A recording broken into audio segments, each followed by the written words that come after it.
Hi all, it's David Fuchsa, and this is another Let's Play. But I figured I'd do something different. Diablo 3. Diablo 3 is a hack and slash RPG game that, of course, I've been playing in the background all this time. But I'm starting to get bored of it.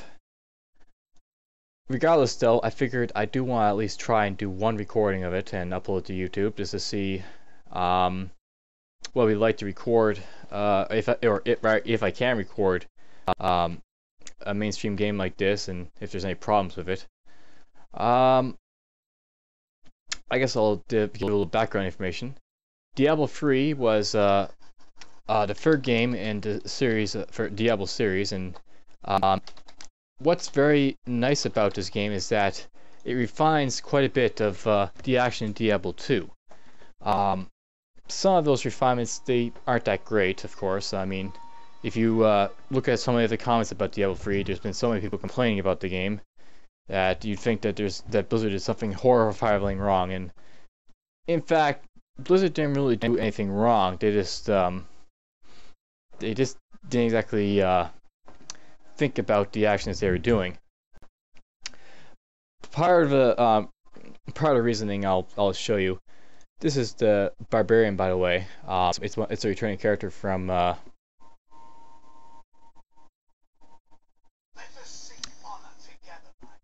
Alright, so let's just see here.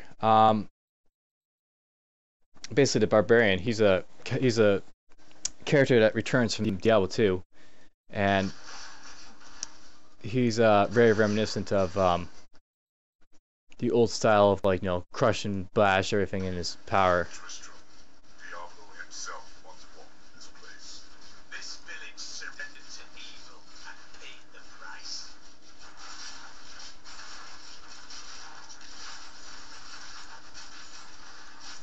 And that's the Barbarian. I was gonna get the town and it was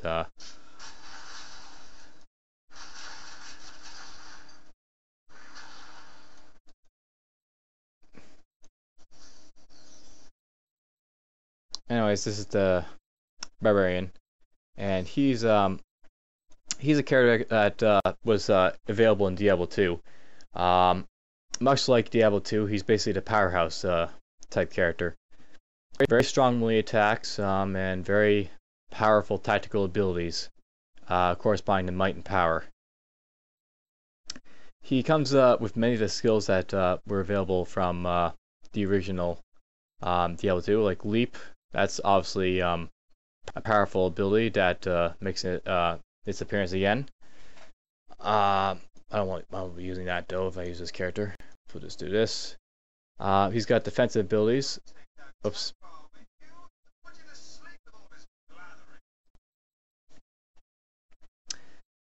Mites, those don't really correspond to anything. You got your shouts again. So if you played Diablo 2, the Barbarian, he can shout at stuff. He also has weapon throw, which is very reminiscent of the old throwing skill of the Barbarians, basically. One of the builds it for Diablo 2 is that Barbarians throw stuff, and you basically have skills to do that now if you want to do that type of thing. There's also Warcry, which is very reminiscent of Battle Command, I think it was, or War Command, or what it was, that boosts your party. You also have some skills that aren't actually skills from Diablo 2, but they're very reminiscent of the lore around it. So this is Call of the Ancients here, and just to demonstrate what Call of the Ancients does, I'll just play a little bit with it. They also have Bash and Frenzy and Cleave. Bash is very reminiscent of the old Barbarian skill that lets you just hit things really hard. Frenzy was just, attack things really, really fast.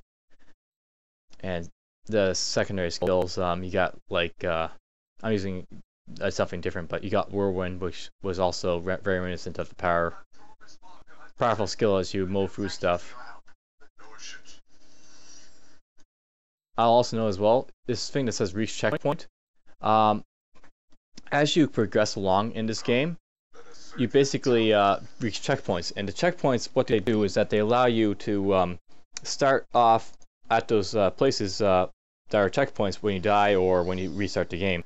So that's why I start back there. Here, let me open the gate. So if I go here and go in. Adria was my mother, but I don't know much about her. She died when I was very young. I was raised by Uncle Deckard. What of your father?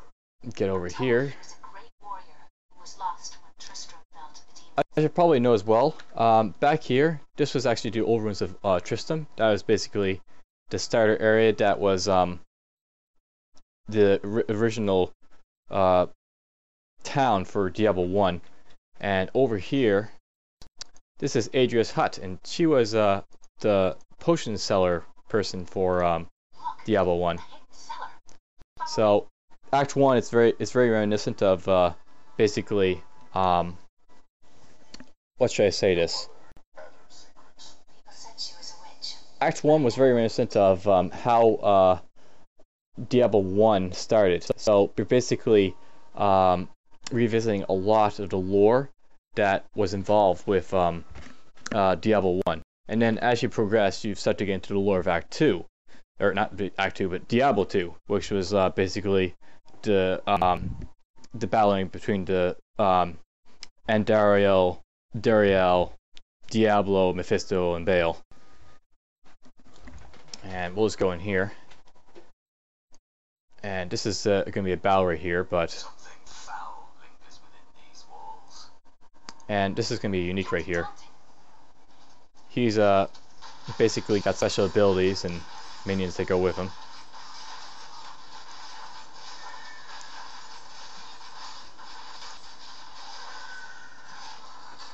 And that's a special ability that basically just freezes you, but nothing too bad about it.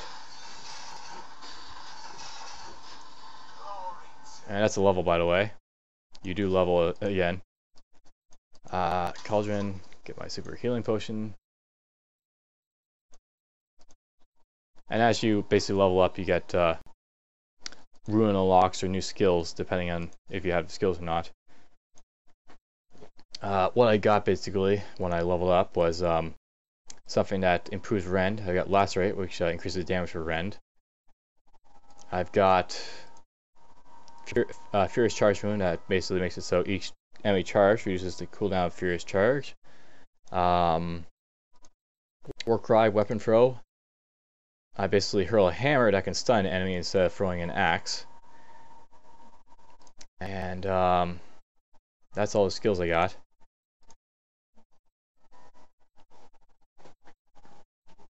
Alright, so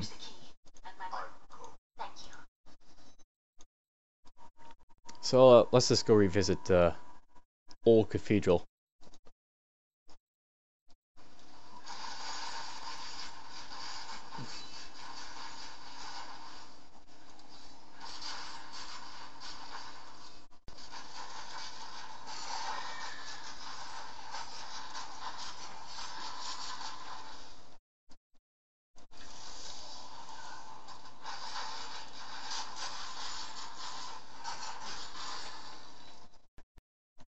Alright. So anyhow, very reminiscent of Diablo 1 is that you have the cathedral. And the cathedral is the original dungeon that you started off in. And not much has changed about it. It's still pretty much packed full of undead and other horrors.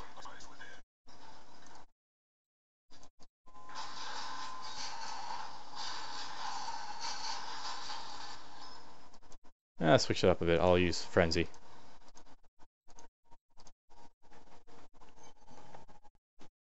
So this is the cathedral.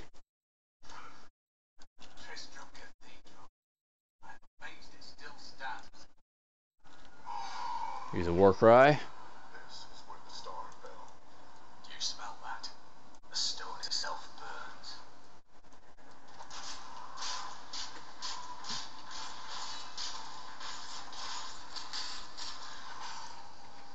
Alright. So by all that is holy, do you see that enemy over there? Alright, we got some champions, and those are basically reminiscent of Diablo 2's powerful monsters. Oops, I got hit by the frozen thing.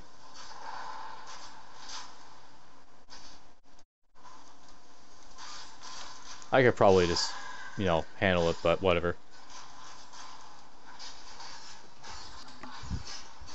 You just avoid it. Ooh, page of jewel crafting, how nice. I'll go into a bit about what page of jewel crafting will do later on.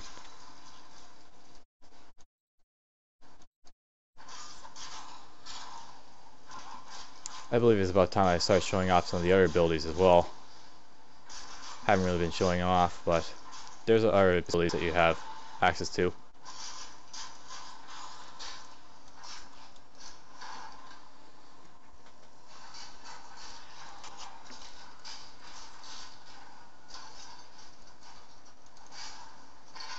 Alright, let's see here. Let's put in Whirlwind.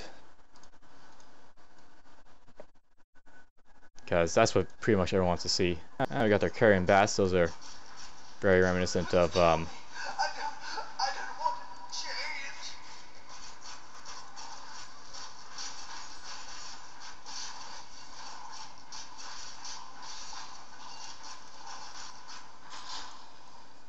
Alright.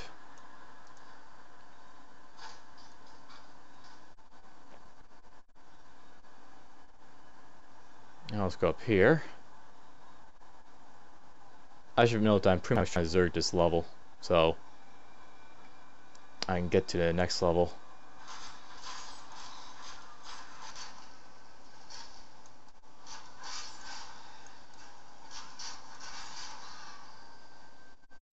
Not this way.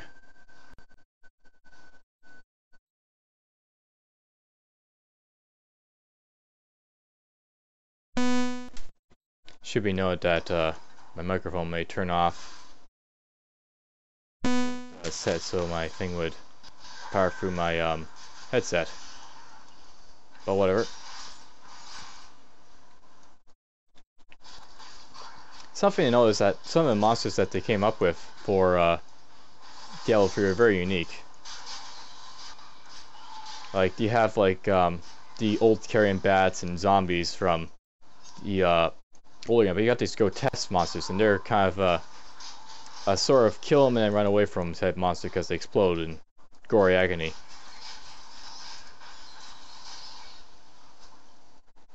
Some of them can also explode into something a little bit more fearsome, such as like demons or insects. But whatever, you'll learn about that if you play the game yourself.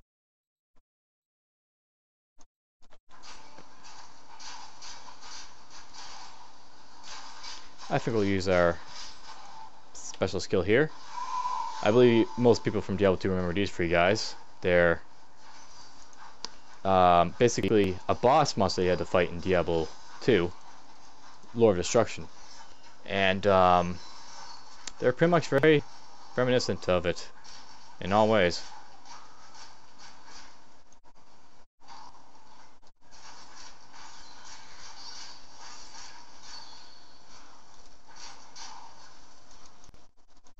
Get that, get this.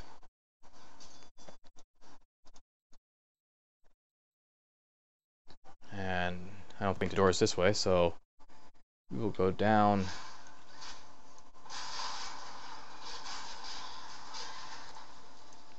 I should probably change this to something else. I mean, it's a nice skill, but Whirlwind, it's more useful if you want to power through stuff rather than damage some stuff now. Had a monastery here long ago. Perhaps it is best that another get to see its fate. Indeed.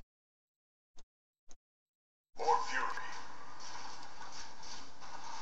Should be noted that you can use basically the terrain to attack stuff as they said, but it should be noted that they didn't, I don't think, do as much work as they could have in making this a superb game. Like, you'll be able to use like the terrain to attack stuff in, like, you know, the cathedral and all that, but I find it's less available to you to do so later on. Not enough fury.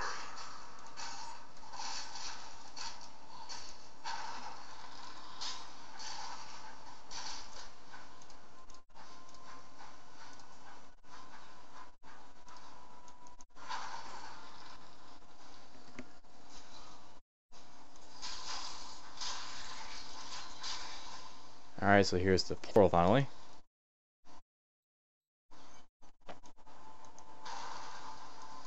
I need fury.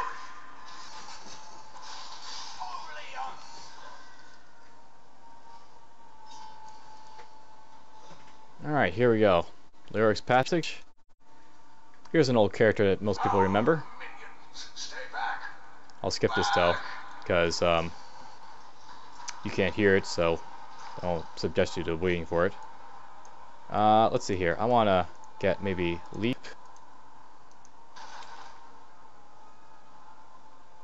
That didn't work too well. I was going to leap on him, but whatever.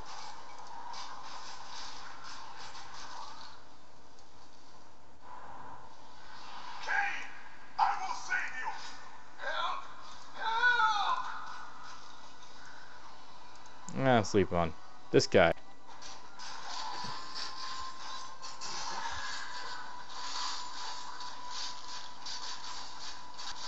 That worked quite well, I guess. Could work better, but whatever. That's pretty much it for this act, by the way. Let's put this back on. I'll change this to Earthquake. I like Earthquake. It's a nice spell, or not spell, it's skill for the barbarians. Thank you, It is wonderful to hear that Leah is well. I feared the worst. I learned of this secret passage through old maps I found. We must discuss the fallen star. Alright, so that's pretty much it. This is a little bit of a show that's very similar to what they showed in the trailer for this game. We're just going to go down here for a moment. You can find these like little event areas they can basically visit.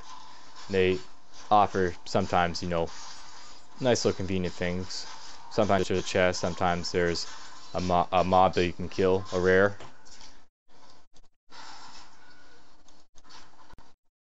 Doesn't look like there's much in here though. Alright, well, it's town portal out. Something to really notice that they cleaned up a lot of stuff. Town portal, you no longer have to carry scrolls around for it. You just click the button down here and you just pour it out. We'll skip that. Those are reminiscent of the old cutscenes for Diablo 2, but instead of, like, you know, at the end of acts or before acts, they have them in the game. So anyhow, I picked up some stuff. Specifically, I picked up these pages of jewel crafting, and jewel crafting is important. Basically, you use jewel crafting to craft gems, and those are those are basically the return to gems from Diablo 2, which you use to upgrade your equipment. And more importantly is that you can combine them and remove them.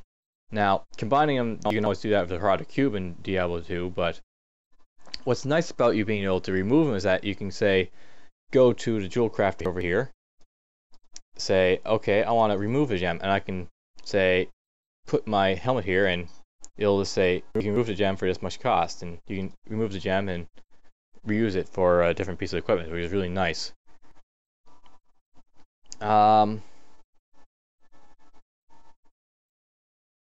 Alright, so that's pretty much a good little insight about the Barbarian. I think we'll use one of the other characters I have. I'll note as well as, basically, I played 2 characters up to normal difficulty in this game, so there's 4 on my account, 4 characters. Basically, the Monk and the Barbarian, I played these are my characters. The Demon Hunter is also my character, but I played him less. He's more like something I prepared in case one of my friends ever joined the game. He has like the demo for Diablo III, but he doesn't actually own the game. So if he actually bought the full game, he can unlock his account, and I could join him with this character. But he hasn't, done that. So it's just a level 10 demon hunter. But I probably should notice that I got this wizard here. The wizard is basically my friend's character, and the wizard got played up to Inferno difficulty, and by my friend when he was over here during the month that I was, saying, well, my friend's here, so I'm not really doing my Let's Play recordings as much, so all that. So if you want to know why I wasn't uploading, it's because he was playing Diablo 3, and he's got this is the level 60 character to prove that he was playing Diablo 3. So alright, well, it's not my character, so we won't bother with that. I don't really use that character. Well, I think that's enough playing. I don't need to play a whole ton, so we'll just cancel and we'll exit. So that's a little bit about the gameplay of the Barbarian. It's also good to see how it looks to be recorded on my machine. How about we give it a little not trying to say overview, but I already gave you pretty much the overview of it. Let's give you a conclusion about what I think about the game. So basically Blizzard, they fixed the game so that identify scrolls and town portal scrolls are no longer needed. You basically just auto-identify items, or if you need to go back to town, you just click town portal and you go back to town. You also pick up gold automatically, and potions, you can't pot spam them anymore. If you're getting injured, you have to use a potion to heal yourself, and if you get injured again, you're plumb out of luck because you can't use the potion again. It's got a cooldown timer now, so you can't pot spam. And those are pretty good fixes. At the same time, however, a lot of people, I guess, when they played Diablo 2, there's like so many options that they had available to them, like skill-wise, that you'd have to create several characters to cover all the different builds, like the hammer throwing paladin, or one that's more focused on like auras and all that stuff. Same with like the necromancer, you can make like a summoning necromancer, or you can make a poison and bone necromancer, or the different styles that go along with the different skills. And then they updated the game over and over again to sort of help alleviate that, so that if you invest in other skills, you get benefits in another. And then it came out with like Lord of Destruction with like the druid pretty much, and just expanded over to like the necromancer, not the necromancer, but all the other original characters in Diablo 2. Now basically you have all the skills available to you right from the get-go as soon as you level up. So as you see from like my barbarian who leveled up there, he got access to skills instead of me having to pick them. He also got access to stats as well. So basically, at like level 33, you have this skill, this skill, this skill, and these stats are awarded to your character. And that's just how the game plays, as opposed to Diablo 2, where you select the skills that you want and you select the stats that you want to upgrade. Anyhow, but that's just the difference, and for the most part, it works kind of well, because what Diablo 3 wanted to do was they wanted to make it so that you had to use multiple skills to to get through different situations. So my barbarian with like whirlwind attack, he might use that to go through a cluster of enemies to get to a unique enemy and back, or he might just use it to get to this shamans and back. Leap, he could either use that to leap out of combat, or he could use it to leap over stuff. Like you can use it to leap over dungeon features if there's a not a wall in the way for him, just a gap in the way. One moment. Sorry about that. I had to handle a little bit of business. So anyways, let's get down to it. I found the game okay. Many people have complained that Diablo 3, it wasn't that great a game, or it was like downright awful, or auction house free, or whatever else you want to call it. But it really was an okay game. I do think that people should try it, though. I will admit that $60 is probably not worth paying for. It may not be a game that you like, so $60 is a bit steep. But it does conclude the story really well. And if you like beat it to the end, you realize that they actually left quite a bit of room open for themselves if they want to go with like Diablo 4 or the World of Sanctuary, if they do something like that. And preferably, I'd like to see an MMORPG of Diablo series rather than Warcraft. I know why they did Warcraft, but so be it. They did Warcraft instead of Diablo for their MMORPG experience. And that's pretty much Diablo 3. Probably next time I might try another FPS hack and slash let's play, and it'll probably be Titan's Quest up here. It should be noted that because I wasn't exactly fulfilled from Diablo 3. I'll admit that when I bought Diablo 3, I expected I'd be going through Nightmare difficulty and Hell difficulty, Inferno difficulty, and quite literally what happened is all I did was get through normal, and that's enough for me. There's not much to really go back to in Diablo 3. But anyways, what it did do is it sort of engaged me to look around for other hack and slash games. Titan's Quest that you see over here, it's another one of the games in the hack and slash market. And another game I might look into would be Torchlight. It's a game done by